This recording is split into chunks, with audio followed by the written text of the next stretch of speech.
Mga kalingap, isa na ito sa pinakamalayong lugar na aming napuntahan para mag-scout ng mga matutulungan. At ito nga ang Iriga City. At dito, nakilala namin ang isang napakagandang babae na half German ang kanyang lahi. Nagtitiis siya sa maliit at madilim na sulok na ito dahil wala naman silang sariling bahay. At ang tanging hangad niya lang ay ang makita ang kanyang ama na hindi pa niya nakikita upang kahit papaano ay matulungan siya sa kanyang buhay na dinaranas.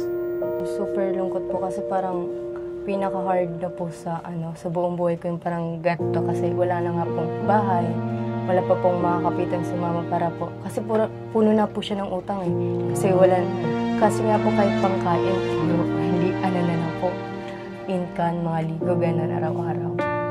Sinasabihan nga po kami na sa truck daw po, baka maanahan daw po kami ng truck yung parang sagasaan daw po. Kasi hate na hate po kami kasi mga paslupa daw po kami. Kasi wala nga po bahay. Anong gagawin mo dyan, Queen? Na po para makakain na rin po kami ng kahit chicken lang. Grabe ano? So ito po mga kalingap, tinanong ko siya kung okay lang napakita natin sa camera yung kanyang papa. So ito yung mama mo, no? Papa. Mama po niya yung kasama niya dito. Ito yung papa niya.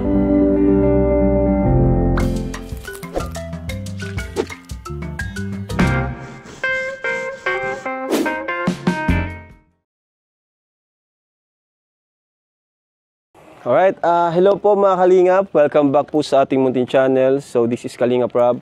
If you're new to our YouTube channel, please do subscribe po sa ating channel dahil ang ginagawa po natin ay charity. May mga scholars po tayo and mga pabahay po. Kaya maraming salamat po sa hindi nyo pag-skip ng ads.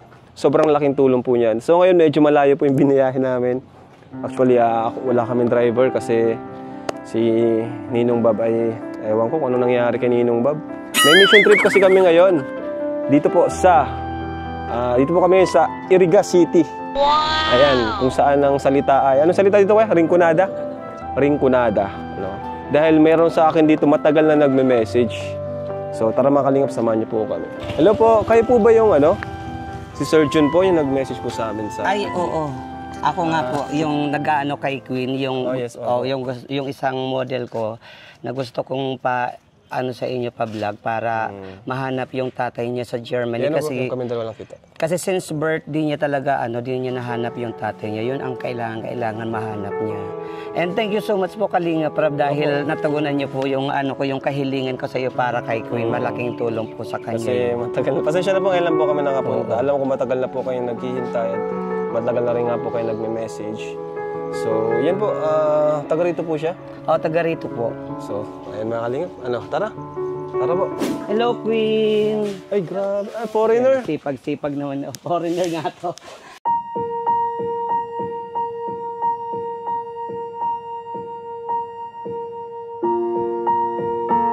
Foreigner, hi, Queen. Ito yung pinapaano ko kay Rob, pinapablog ko kay Rob. Ang tatay niya, Germany, si Queen.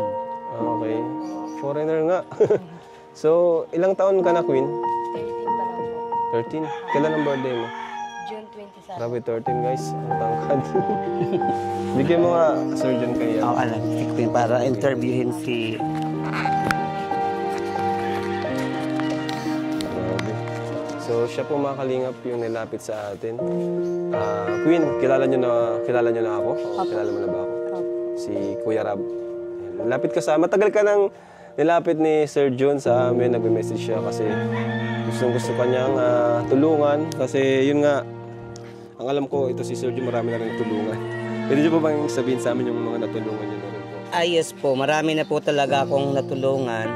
Actually, unang-una, sa Erica, yung napunta din kay Kalingap Rob, sa Erica, sa Manila, sila yung unang-unang pinasok kong model. Ako pala yung parang nasangkot din dun sa issue nung nakaraan. Ako nga po.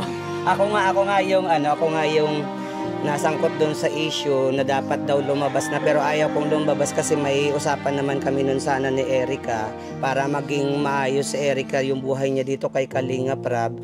Pero sad to say, parang nag-iba pa yung mundo. Okay na po. So, Sa madaling salita, marami po kayo natulungan. Mostly, mga nagmo-model.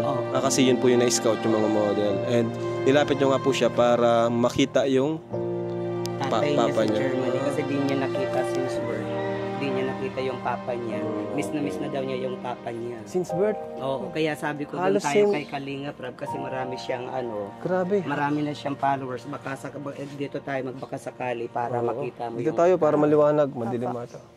Grabe guys, halos same po pala ito ng story nila Edwin at Edward, no? Na gusto rin, matagal na rin hinahanap yung papa nila.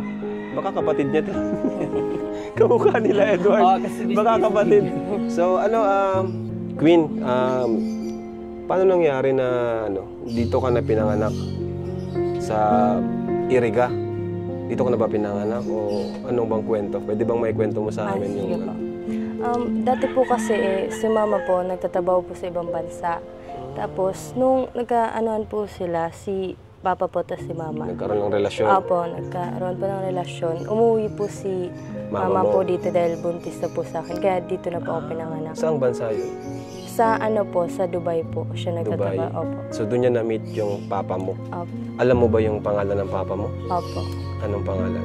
Si Christoph Dole po. Christoph Dole. Dole. Opo, from Duel. Germany. German. Opo. Grabe, no?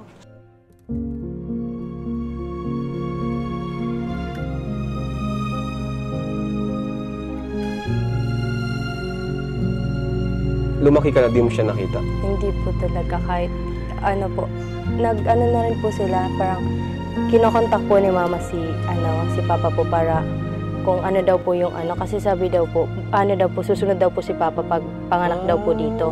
Pero hindi po siya sumunod and nag-ano na rin po siya sa social media, hindi na po siya nag-social media. Wala na, di na rin nahanap yung Opo. Facebook. Opo. Di na rin nahanap. Hindi na rin po.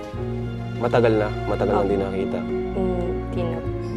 So, yun. Kung may message ka sa sa iyong tatay, ano yung gusto mo sa kanya sabihin? Lang po, message ko po sa'yo is magpakita ka lang po kahit one day.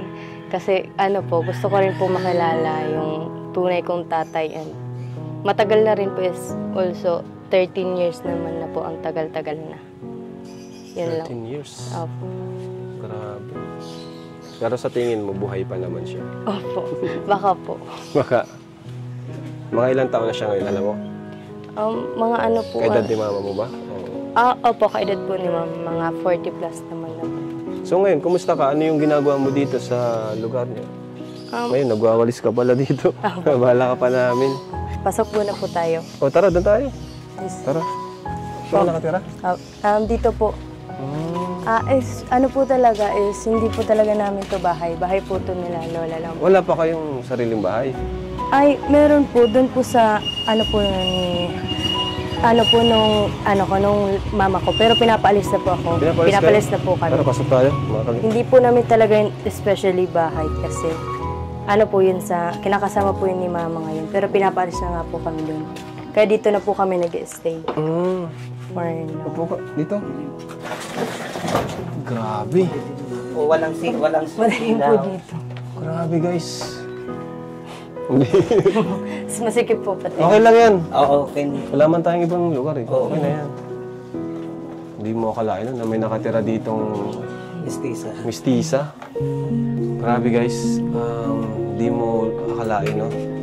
Kapag naglalakad ka dito sa labas na meron ditong nakatirang isang mistisa na grabe napakaganda sa edad na 13, magpo-14 ka pa lang yung taon. Opo. Sa edad na 14 years old. Grabe. Pero thank you po kay Sir June kasi siya po talaga kahit walang kapalit po. Ilang beses po ako niyang pinilit. Sabi ko nga po, minsan kinakausap ko siya na, Sir, baka naman po mayaman yan kasi oo nga maganda. Kami po, hindi porke maganda, pupuntahan namin. Kami po, ang priority namin is yung nangangailangan talaga. Kaya si Sir, wala po siyang talagang pinilit niya ako kasi yung ang sabi niya, pinalayas na daw sila Queen, pinalayas na daw. Kaya yun, ngayon, sige, puntahan namin yan ngayong araw. Siguro mga 3 months na po na. Last year pa po, di ba? Oo, Last year pa siya gustong kasi pumunta kami kung dito. Tapos, di ko naman talaga sila kayang tulungan pa sa ngayon. Kaya ibinigay ko kay Kalinga Prab para si Kalinga Prab talaga ang maghanap ng ng papa ni Queen. Tsaka makakatulong. Alam ko makakatulong. Kami naman sa po bata. is sa tulong lang naman po ng ating YouTube channel is para maraming makapanood at baka makilala siya ng kanyang tatay na matagal na siyang hinahanap. Baka naghahanapan sila parehas. So sana makatulong po itong upload na ito para matulungan din po si Queen sa kanyang pag-aaral kasi kita naman po natin sa paligid na to kung gaano rin sila naghihirap, no, sa lugar na ito. Ibig sabihin, Queen, sino yung tumatayong ama mo ngayon? Si mama na rin po. Mama mo na lang din? Opo. At the same time rin po. Kaya pala, gustong-gusto mong makita ang papa mo kasi Opo. longing ka rin, di ba, na magkaroon ng talagang tunay na ama. Na, syempre, pag babae, di ba, mas close yan sa tatay. So, dito pala, mga kalingap, nakatira si Queen. Pakita mo bro yung paligid. Actually, hindi pa nga niya tutunay na tirahan. Wala tirahan. Wala talaga siyang tirahan. Wala pa sila. Ayan, so, ngayon, Nakitira lang. Nakitira lang kasi Opo. pinapalayas na sila. Pinapalayas na kayo. Bakit kayo pinapalayas? Sa kinakasama ng mama mo, bakit? Naghiwalay na ba sila? Hindi yun naman po. May problema po talaga sila po talaga. Yung mga anak po kasi nung po ni mama, yung nakarelasyon po inaaway po kami palagi. Sinasabihin nga po kami ng mga masasama. Ganun. Tapos pinapalayas po kami araw-araw. Kaya napilitan po talaga kaming umalis na lang kasi nakakaya naman po kasi mga kapitbahay na palaging pinapaalis. Okay. Parang kayo na mismo yung nagkusa. Oh. Kasi ramdam nyo naman na pinapaalis na kayo. So anong pakiramdam, Queen, ng ganito yung buhay nyo? Kayong dalawa, wala kang ama, and kumbaga di mo alam yung direction ng buhay mo. And yun nga, nagmo-modeling ka, di ba? Okay. So anong pakiramdam? Ano yung feeling mo ngayon? Super lungkot po kasi parang pinaka-hard na po sa buong buhay ko yung parang ganito kasi wala na nga pong bahay, wala pa pong makakapitan si mama para po, kasi puno na po siya ng utang kasi nga po kahit pangkain, puro na lang po, inkan, mga ligo, ganun araw-araw. So, kaya pinasok mo rin ang modeling para makatulong kay mama. Grabe din palang pinagdaanan ni Queen. Pati pagkain para hirap na rin kayo ni mama mo. Pero syempre, okay naman siya, proud ka sa kanya. Opo, proud na proud po. Kasi wala nga po siyang kasama po sa buhay pero nakakain niya pa rin po kami. Napakainin araw-araw. Saka kanina nabalitaan ko na supporter din siya ng Kalingap. Kaya natutuwa din po ako sa kanya. Bakit ginagawa mo, Queen, yung pag-modeling? Pinasok mo yung pag-modeling? Para makatulong rin po kay mama rin po at the same time. And sa rin po, gusto ko rin nga po talaga rin. Yung sariling bahay po kasi baka po ngayon paalisin na rin po kami dito kasi matagal-tagal naman na. Ganun po.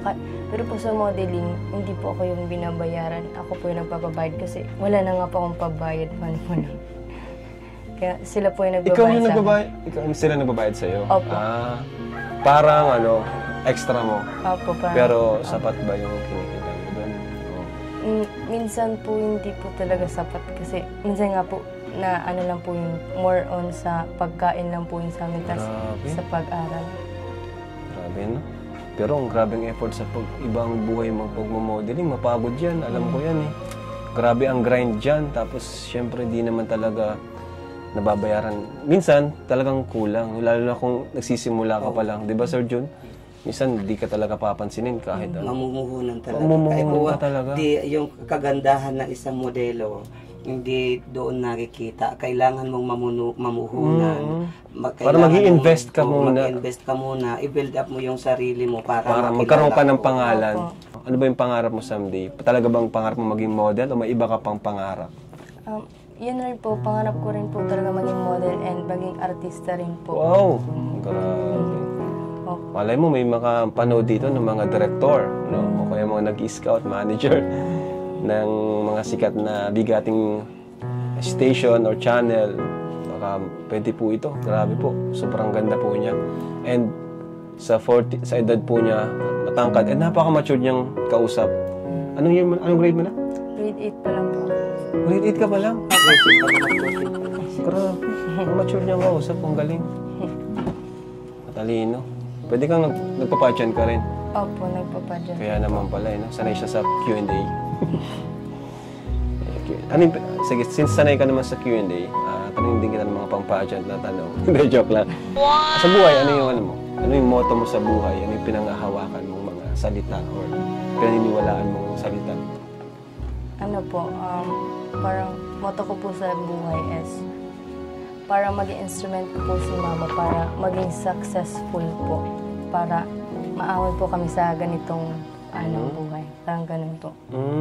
Okay, parang si Mama mo ay parang palaging andyan, ganun. Opo. And kahit saan po ako pumunta, palagi po siyang sumasama. Kaya hindi ko rin po talaga siya na walang kwenta. Kasi palagi nga po. Parang siya yung lucky charm mo. Opo. Your mother. Kahit po wala po si Papa, parang siya na rin po yung nagtitag. Oo nga eh. Opo. So, grabe ang sakripisyo din ng mama mo. Siya yung tumayong papa mo. Ano yung gusto mong sabihin sa kanya ngayon? Na yun, pagkakataon mo para sabihin sa kanya. Kay mama mo. Kay mama. Oo. Mapanood niya ito. Ayun, thank you so much po sa lahat po ng sacrifice and sana po soon mabayaran ko rin po Alam ko naman po talagang hindi po talaga totally mababayaran pero sana po kahit po kaunti maano rin po yung niyo kasi gaya nga po nung ginagawa po ng anak po nung kasama mo ang sasama po ng mga sinasabi na mamatay ka na ganyan. Sure? Opo, kaya palagi po kami sinasabihan nga po kami na sa truck daw po, baka maanan daw po kami ng truck yung para masagasaan daw po. Parang kasi hate na hate po kami kasi mahampas lupa daw po kami. Kasi wala nga pong bahay. Parang inapi pa lang talaga kayo doon. Opo. Yun yung mga sinabi sa inyo. So, ano naramdaman mo? Sinasabihan kayo ng gano'n? Pati si mama mo. Siyempre po nalungkot lalo na po kayo mama kasi ano po ganun. Kung ikaw ba naman po, sabihin po yung pamilya mo ng ganun. Mama mo. Opo. Siyempre po masakit rin sa amin. Kaya kusa na lang kayong kusa ka na lang umalis. Kusa na kayong umalis. Anong trabaho ngayon ni mama mo?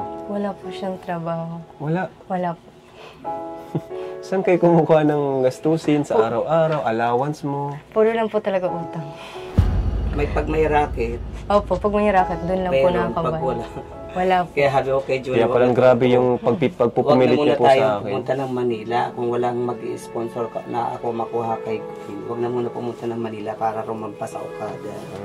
Kasi sabi ko dito na lang muna kasi gastos na naman. Grabe Racket lang. Katulad nung nung nagpa-pageant ako, pinarampa ko siya para kahit pa paano mag-racket. May pera. Queen, kahit ganito, mahirap yung buhay, ano yung nagiging motivation mo and inspiration mo tuwing umaga, tuwing babangon ka? Ano yung nagiging motivation mo? Yung nagiging motivation ko po is yung family ko pa and lalo na po si mama kasi parang pa ako wake up in the morning na sinasabi ko na lang po na kaya ko to and pagsisikapan ko po para mahan ko mo sa ganitong buhay para hindi na po ganito ka-worse and wala na po sa amin makaapi. Parang ganun po. Talagang yung mother mo na yung partner mo, no? Partners in life na talagang andyan, ups and down, yung mama mo talaga. Iba pa rin talaga pag may mama. Sabi nga nila, okay lang kahit walang papa eh. Basta may mama. Grabe. Pero mas okay na kung kompleto. At kaya sana, makatulong tong vlog natin para makita ni Queen yung kanyang matagal nang hinahanap na papa. May picture ka ba? Meron po. Meron? Seryoso? Pwede natin pakita? Sige po. So, ito po mga kalingap. Tinanong ko siya kung okay lang napakita natin sa camera yung kanyang papa. So, ito yung mama mo, no? Apo. Mama po niya yung kasama niya dito. Ito yung papa niya. Focus. Naka-focus, bro. pangalan niya ay Christoph Jewel. Kamukha mo? Grabe. Grabe. Basta sabi daw po ni Mama nung sa time po nila, mga 6 footer daw po yan. Tangkad talaga to kasi ikaw tangkad mo na eh. 13, 14 ka pa lang. Tangkad mo na. Yan. So, sana makatulong po sa Facebook. Yan, sa Facebook community natin, sa YouTube community. Please help po natin si Queen by sharing and liking po ng ating vlogs na ito para po sa kanya. Ayan, sasabihin siya sa mga viewers. Maray na apon po sa inyo ngamin. Maraming salamat po sa ano po ni Karina. Kahit daw po wala po narang rayo, nakain po si Rasadi para po maunan po ako ng oras. At maraming salamat po kasi kahit paano, sana po makatulong po talaga sa amin. Yun lang po. So, ayan, since andito tayo, online na nilakbay natin. And syempre, tuloy-tuloy ng pag-scout natin sa iba't ibang lugar. At ito natin hindi, may mas malayo pa pala dito yung sa Pilar Sorsogon, nakapagtulong rin tayo. So ngayon, may bibigay tayo kay Queen. At yun nga, alam natin yung kanyang kalagayan, kailangan niya ng financial support. So, bibigay po tayo sa kanya ngayon. No? Chris, Kapitana? Ano ba to si Kapitana? Ang tagal, oh. Yan si Kapitana. Kapitana ng mga angels yan. So, ito Queen, sana makatulong sa'yo. Itong financial support ko ngayon sa pag-aaral mo. At yun, kung may sabi mo nga, may mga utang kayo. Mga magkano yung utang nyo? So, ito Queen, sana makatulong sa'yo. Mula sa akin, kay Kuya Rab mo, at mula sa Team Kalinga. 10,000 pesos. Yan. Malaking tulong ba sa'yo? Opo, sobra po. Maraming pasalamat. Thank you po. Alam ko naman yung Para anong gagawin mo dyan, Queen, sa 10,000? Pang na po para makakain na rin po kami ng kahit chicken. Grabe yan. Hindi gusto kasi niyan. Chicken talaga. In can na lang daw sila eh. Kinain-unti-unti niya yung chicken sa Jollibee. Pambata talaga. Yan mga gustuhan niya. Ito po, grabing tulong na po ito talaga sa amin. Hindi lang po ito maliit kasi wala nga. Salamat din sa pag-appreciate. Thank you sa Kalinga Prab. Thank you so much talaga kay Kalinga Prab dahil kahit nangungulit ako nung nangungulit, at least napuntahan niya na si Queen kasi yun naman talaga yung hinihingi ko sa kanya, malaking bagay. Ngayon naibigay niya na nakapunta na sa kayo rito. Yung Team Kalingap, salamat ng marami dahil narating niyo na si Queen.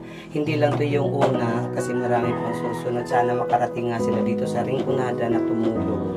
Kasi alam ko maraming nangangailangan dito at di ko naman talaga kaya ibigay yan. Saka gusto rin ni Sir Jun na maging part ng Kalingap Scouter.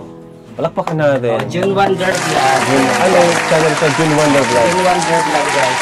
Alam ko yung iba nakasubscribe na sa akin and siya daw pala yung naka-scout. Siya yung unang naka-vlog kay Erica. Oo, ako yung una model ko rin kasi si Erica. Na-vlog ko siya, din ginawa kong model. Katulad rin ni Queen, marami sila actually. Gusto ko lang naman makatulong sa mga kabataan na nangangarap maging model at maging maayos yung buhay. Thank you so much po mga Kalingap sa panonood. Ayan. Thank you po. Thank you rin kay Queen. Ayan, sa sa atin dito. So, God bless po sa inyong lahat. And yan, please comment, like, and share po sa vlog na to para po kay Queen. Maraming salamat po. Ingat po kayo. Bye-bye. Mabili lang po ako ng merienda po para sa inyo. Ay, wag na. Wag na. Sa iyo na yan. Mas kailangan nyo. Thank you po. So, thank you. Bye-bye. Grabe mga Kalingap, bahay nila. Oh. Mainit dito pag Opo, mainit po talaga.